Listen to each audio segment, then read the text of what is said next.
Ever since Michael Vick was named a 2020 Pro Bowl captain, hundreds of thousands of people online pushed back hard. But today the NFL says it's going to stand by its decision.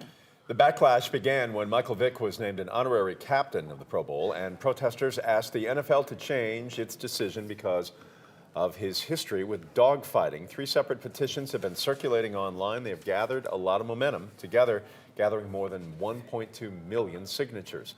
Others, particularly many longtime fans in Atlanta, have supported the former quarterback, and they say he has paid his debt to society. He's worked hard to make amends. NFL Commissioner Roger Goodell agrees. Mr. Goodell says he supports Michael and believes he recognizes the mistakes he made and has paid a heavy price for it. He says he thinks Vick has taken his life in a positive direction, and the NFL supports that. And despite the kind of words that people have a lot to say about this online.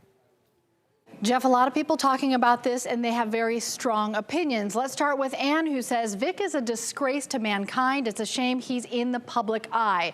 Pat says people need to look at their priorities here. It's a sad day in America when a dog's life means more to people than commending somebody who has served their sentence, rehabilitated themselves, and turned their life into a positive direction. Fran says, can this man live? He paid his debt. He apologized. How long are we going to stand on his neck?